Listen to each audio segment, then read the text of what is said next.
Hello दोस्तों, आज biology start कर रहे हैं। ठीक है, तो बायोलॉजी में फर्स्ट चैप्टर शुरू करेंगे। तो जब शुभारंभ बायोलॉजी के बारे में पहले जान लेते हैं। ठीक है, कैसे कैसे स्टार्ट हुआ, कैसे कैसे किन भाग में बटा। तो जब बायोलॉजी शुभारंभ हुआ था, इसका स्टार्टिंग हुआ था, उस समय केवल इसके अंतर्गत जीव जंतुओं के बारे में पढ़ा जाता था। बायोलॉजी के अंतर्गत जब स्टार्टिंग हुआ था ना, तो शुरुआती में जीव जंतुओं के केवल पढ़ा जाता था। ठीक है, बायोलॉजी के अंतर्गत। लेकिन धीरे धीरे वैज्ञानिकों ने बहुत सारे खोज करना शुरू कर दिए। तो इसी के अंतर्गत हमारे भारतीय वैज्ञानिक जगदीश चंद्र बोस, भारतीय वैज्ञानिक जगदीश चंद्र बोस ने एक क्रोस्कोग्राफ नामक मशीन बनाया, और उस मशीन से ये साबित कर दिए कि पेड़ पौधे भी जीवित है। क्रेस्कोग्राफ नामक मशीन बनाए जगदीश चंद्र बोस। क्या क्रेस्कोग्राफ, और इस मशीन से साबित कर दिए कि पेड़ पौधे भी जीवित है। तो इस बात पर बहुत सारे वैज्ञानिक प्रोसेस और खोज करना शुरू कर दिए। तब बायोलॉजी जाकर ये बात सही निकला, तो बायोलॉजी जाकर दो भाग में बट गया। दूसरा दो भाग क्या क्या, पहला है क्या जूलॉजी और दूसरा बॉटनी। बायोलॉजी के पहले एक ही भाग पढ़ा जाता था, केवल जूलॉजी को। लेकिन जब ये खोज कर दिए कि पेड़ पौधा भी जीवित है, तो बॉटनी भी पढ़े जाने लगा। तो जूलॉजी के जनक अरस्तु को बोला जाता है। जूलॉजी का जनक अरस्तु। और चूंकि प्रारंभ में केवल जूलॉजी ही था, जूलॉजी को बायोलॉजी केवल समझा जाता था, तो जूलॉजी का जनक यदि अरस्तु को बोला जाता है, तो बायोलॉजी का जनक भी अरस्तु को बोला जाता था। क्योंकि पहले यही बायोलॉजी के अंतर्गत केवल पढ़ा जाता था, तो बायोलॉजी का जनक भी अरस्तु। और बॉटनी का जनक थियोफ्रेस्टस को, बॉटनी का पिता, फादर ऑफ बॉटनी, थियोफ्रेस्टस को कहा जाता। ठीक है, और फादर ऑफ बायोलॉजी अरस्तु, फादर ऑफ जूलॉजी अरस्तु, और फादर ऑफ बॉटनी यानी इसका पिता किसे कहा जाता है, तो थियोफ्रेस्टस को। जूलॉजी के अंतर्गत जीव जंतुओं यानी एनिमल्स के बारे में पढ़ा जाता है। इसमें क्या होता है, एनिमल्स। इसमें प्लांट्स आता है, इसे वनस्पति विज्ञान कहा जाता है।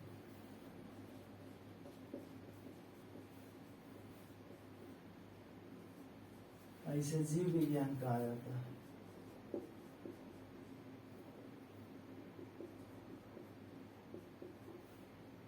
इसमें क्या आता है, एनिमल्स आता है,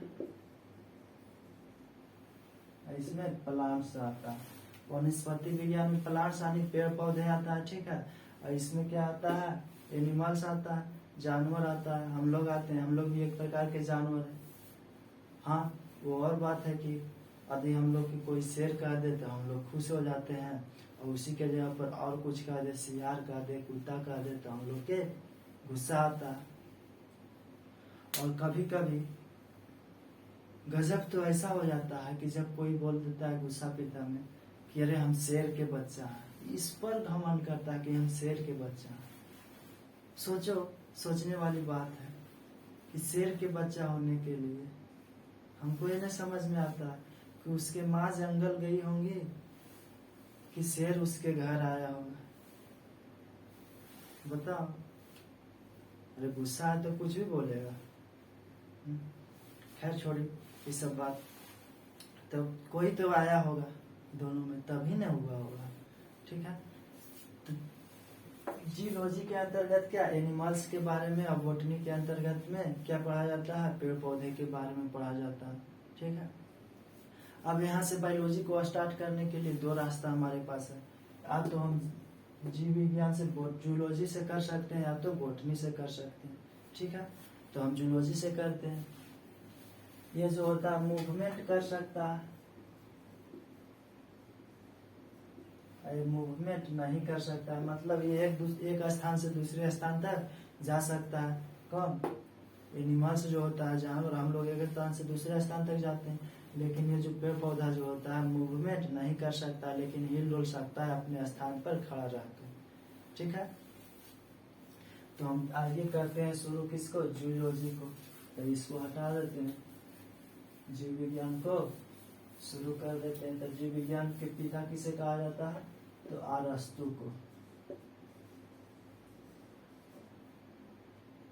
जूलॉजी, तो इसके अंतर्गत जूलॉजी के अंतर्गत सबसे पहला चैप्टर जो पढ़ना उसे सेल कहते हैं, कोशिका कहते हैं। ठीक है, सेल, कोशिका। सेल का जो होता है बायोलॉजिकल नाम होता है साइटो। सेल का बायोलॉजिकल नाम साइटो होता है, इसलिए सेल का अध्ययन साइटोलॉजी कहलाता है। सेल का अध्ययन साइटोलॉजी, सेल का अध्ययन को साइटोलॉजी कहा जाता है। ठीक है, अध्ययन माने सेल के बारे, कोशिका के बारे में पढ़ना को क्या कहते हैं, साइटोलॉजी। इसी के अंतर्गत सेल आते हैं। ठीक है, कारण कि सेल का बायोलॉजिकल नाम क्या होता है, साइटो, तो सेल का अध्ययन साइटोलॉजी हो गया।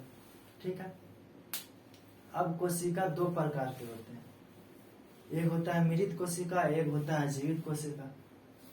कोशिका जो सेल होते हैं दो प्रकार के होते हैं, मृत कोशिका और दूसरा होता है जीवित। तो मृत कोशिका का जो कोशिका का सबसे प्रथम खोज किया था वो रॉबर्ट हुक नामक वैज्ञानिक ने किए थे, कोशिका का सर्वप्रथम खोज। लेकिन उन्होंने मृत कोशिका का खोज किए थे। ठीक है, मृत कोशिका का खोज कौन, रॉबर्ट हुक 1665 ईस्वी में।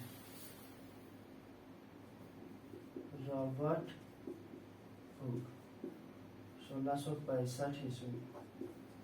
आइए जीवित कोशिका के खोज एंटोनी वॉन लीवेन हॉक, ये भी कह सकते हैं हॉक, ये भी हॉक, एंटोनी वॉन लीवेन हॉक, यानी हुक और हॉक, हुक और हॉक। हुक जो किए थे रॉबर्ट हुक मृत कोशिका का खोज, और हॉक एंटोनी वॉन लीवेन हॉक जीवित कोशिका का खोज किए थे 1774 ईस्वी में। ठीक है, मृत कोशिका का खोज किए थे। मृत कोशिका को नेफ्रॉन बोला जाता है, मृत कोशिका को क्या बोला जाता है, नेफ्रॉन बोला जाता है, नेफ्रॉन बोला जाता है। इसके बाद ये दोनों जब खोज कर दिए थे कोशिका का, मृत और जीवित कोशिका का, तो इन लोग ने आराम फरमाने लगे। ठीक है, इसके बाद स्थिर से बैठ गए। तो इसके बाद स्लाइडेन एवं समान दो वैज्ञानिक हैं, उन्होंने कोशिका सिद्धांत दे दिए कि कोशिका क्या होता है, कैसे इसका कार्य होता है इसके अंदर। ठीक है, हमारे शरीर में क्या होता है।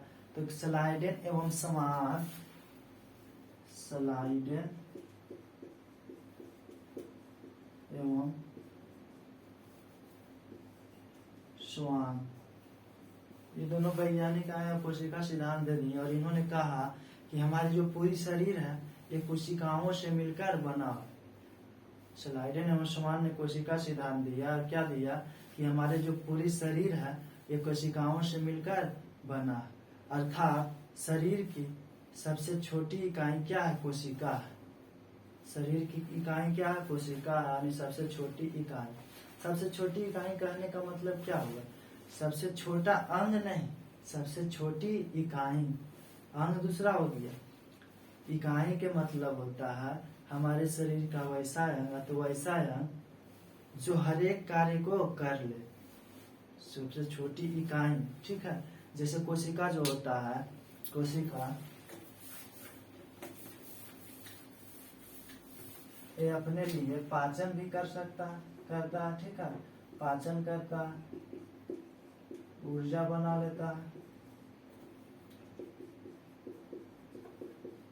और अपने जैसे नए चीज का निर्माण भी कर देता है। कौन, कोशिका पाचन कर देता है, ऊर्जा निर्माण कर लेता है, अपने जैसे नया अंग का भी निर्माण कर लेता है।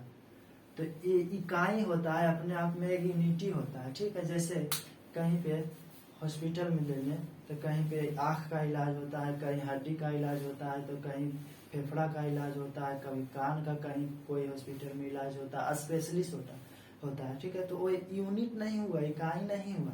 लेकिन पटना के जो PMCH है, दिल्ली में एम्स है, ये सब में कोई भी बीमारी के ले जाए, चाहे बिच्छा काट ले, सांप काट ले, तो हार्ट अटैक आ जाए, तो कुछ भी, ठीक है, बुखार, हड्डी टूट गया, कान में प्रॉब्लम, नाक में प्रॉब्लम, आँख में प्रॉब्लम, तो सभी चीज का एक ही जगह देखा जाता है। तो ये अपने आप में एक यूनिटी होता है, ठीक है, इकाई होता है। तो इकाई वैसा होता है, हमारे शरीर का वैसा है जो हर एक कार्य को कर ले। जैसे कोशिका जो होता है अपने लिए पाचन भी कर लेता है, ऊर्जा का निर्माण कर लेता है, और अपने जैसा नई चीज का बना भी लेता है।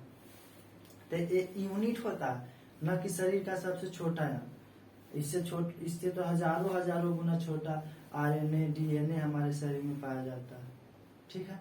तो ये सबसे कोशिका जो होता है शरीर की सबसे छोटी इकाई होता है, ठीक है। जैसे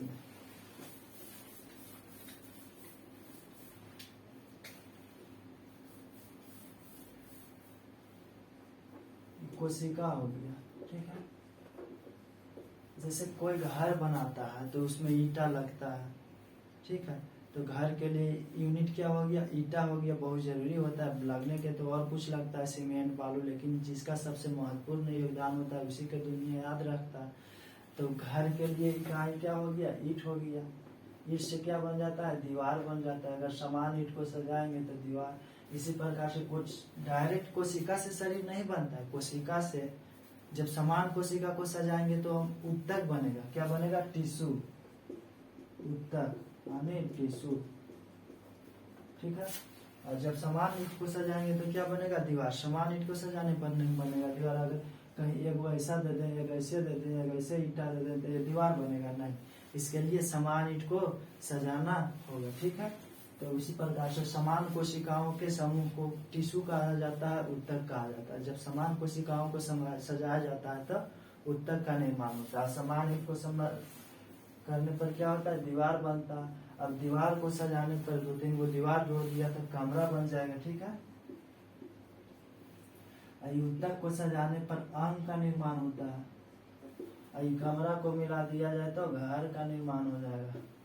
अंग को मिला दिया जाए तो शरीर का निर्माण हो जाएगा। ईट से दीवार, दीवार से कमरा, कमरा से घर। कोशिका को, समान कोशिका को सजाने से उत्तक, फिर उत्तक से अंग, अंग से हमारा पूरा बॉडी, ठीक है। तो कोशिका जो होता है हमारे शरीर की सबसे छोटी इकाई होता है, ठीक है। अब सबसे बड़ी कोशिका ऑल ओवर में होता है। सबसे बड़ी कोशिका शुतुरमुर्ग के अंडे की होती है।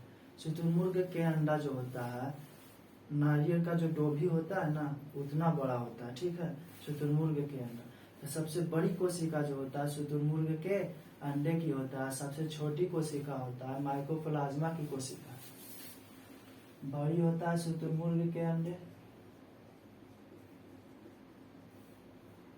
अब ये बड़ी हो गया।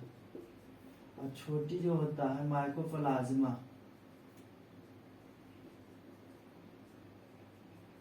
माइकोप्लाज्मा की कोशिका जो होता है सबसे छोटी होता है, ठीक है। तो ये ऑल ओवर में हो गया कि सभी में, पूरे अथी में, ठीक है।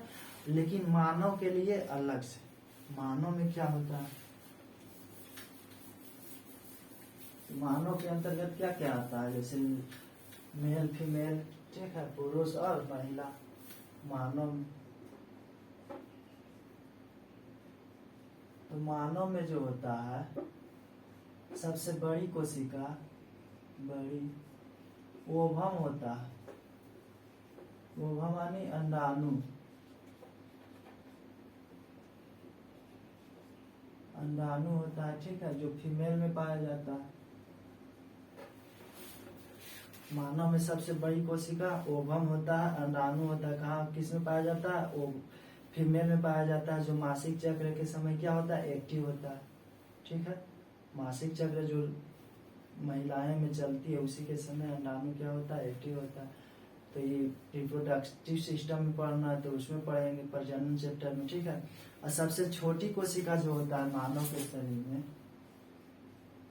छोटी कोशिका ये स्पर्म होता है,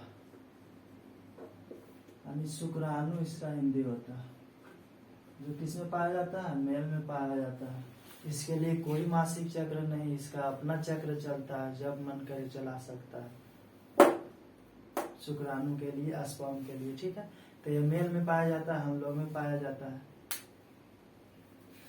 अब इस सबसे लंबी कोशिका जो होता है हमारे मानव के शरीर में, सबसे लंबी कोशिका जो होता है, लंबी कोशिका ब्रेन की कोशिका होता है। ब्रेन में जो न्यूरॉन पाया जाता है, न्यूरॉन की कोशिका, ब्रेन की कोशिका न्यूरॉन जो होता है सबसे लंबी कोशिका होता है। ठीक है, अब समझते हैं कोशिका विभाजन क्या होता है। ठीक है, कोशिका विभाजन, कोशिका विभाजन या तो पुनर्निर्माण कर सकते हैं इसको, पुनर्निर्माण, इंग्लिश में रीजनरेशन भी कर सकते हैं, रीजनरेशन।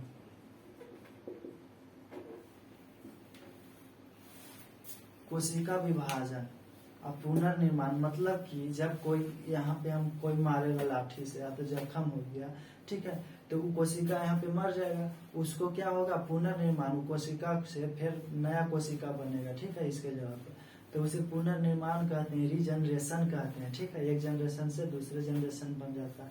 तो कोशिका का जो होता है विभाजन, हमारे शरीर में जो किडनी होता है, लीवर होता है, ठीक है, लीवर, ठीक ना, इसमें सबसे लीवर, जिगर, यकृत कहा जाता है इसी को।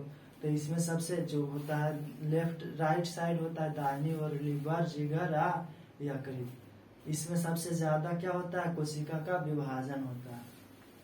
अर्थात हम कह सकते हैं यदि हमारे लीवर में कोई जख्म हो जाए और तो कोई चाकू मार दे दाहिना ओर, ठीक है, यहाँ पे दाहिना ओर, तो यहाँ बहुत जल्दी सही होने की संभावना रहता है, जख्म को भरने की संभावना रहता है। लेकिन अदर जगह में ये साइड मार दे कोई तो जख्म को भरने की संभावना उतना तेजी से नहीं होता। लेकिन जी इसमें जो मार दे हमारे लीवर में चाकू को, तो यहाँ जल्दी घाव भरने की संभावना होता है।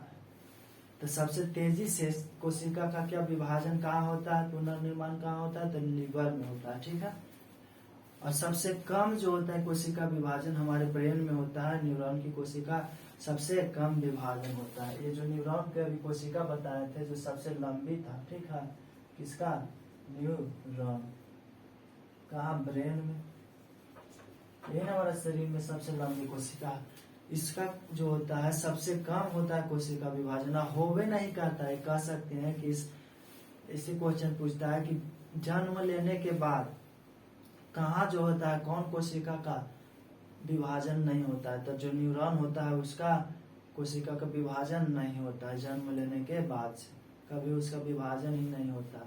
अगर कोई हमारे माथे पर लाठी मार दे हुमच के, अगर धीरे से मारे तब तो ठीक है, हमारे माथे का जो चमड़ा है रोक लेगा। अगर और हुमच के मार दे तो खोपड़ी फटेगा। अगर और हुमच के मार दे तो इसके अंदर एक मेम्ब्रेन पाया जाता है, झिल्ली पाया जाता है, ठीक है, जिसके अंदर मेनिंजोइड पाया जाता है।